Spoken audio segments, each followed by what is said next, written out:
Buenos días, somos José Luis y Pedro de NTV Toledo y hoy vamos a explicar las diferencias entre una bici de enduro y una bici de cross country. En primer lugar, la principal diferencia es la geometría. Como se puede observar, es una bici mucho más larga, con un ángulo de dirección más cerrado y principalmente el basculante es diferente, las suspensiones son diferentes, es un conjunto de cosas que hace que la bicicleta sea más capaz de descender. Pedro a continuación va a explicar las diferencias entre las suspensiones. Bueno, en su caso, vemos como su suspensión es de mayor recorrido. La mía, la de enduro tiene 170 milímetros, sin embargo esta delantera tiene 100. También la diferencia principal es el grosor de las barras. Esta es de 36 y esa es de 34. Aún así es una down country. Las de cross country suelen tener 32. También la diferencia es que la suspensión trasera, como se puede observar, es mucho más grande, con un grosor bastante mayor, sobre todo en lo que viene a ser la barra, y la de Pedro, sin embargo, tiene un grosor más fino y un peso menor, que es otra de las diferencias. Pedro, explica la diferencia de peso, ¿qué es la importancia de ello? Bueno, pues esa bici, como vemos, es más grande y sin embargo esta pesa 11,5 kilos y esa estará aproximadamente, no sé, entre 14 y 15 kilos. Sí, efectivamente. Y la importancia es que esta, por ejemplo, cuando se usa más para hacer ascensos, montañas y demás, para el ciclismo de montaña, pues debe pesar menos, así subimos mejor. Y esa, como es para descenso, el peso no importa tanto. Aparte, en relación con las suspensiones, esta tiene diferentes bloqueos que hacen que la bici sea más rígida, sobre todo en los ascensos, como ha mencionado Pedro. En esta bici, sin embargo, hay diferentes ajustes. Estamos comentando, las suspensiones también se diferencian en que esa bicicleta es mucho más rígida a través de sus ajustes de aire y de firmeza, y esta, sin embargo, es mucho más capaz de ajustarse a los diferentes terrenos. Como es una bicicleta de descenso, puedes ir por cualquier terreno, terrenos rocosos, terrenos lisos, saltos, etc.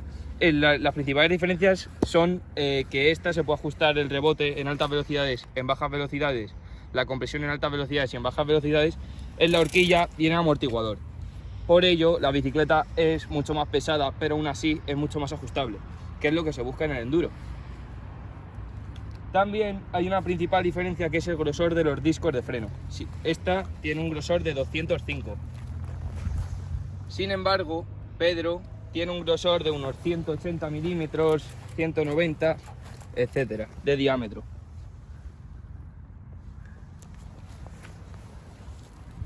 Por último, los pedales, como se puede observar, son diferentes. En el cross country lo que se busca es la productividad, la eficiencia a la hora de pedalear. Se emplean calas, como son estas que lleva Pedro. Las Look X-Track Race. Yo, ahora mismo, que estoy en proceso de mejora de una lesión, estoy utilizando unas plataformas porque me permiten mejorar mi técnica a la hora de saltar y mover la bicicleta.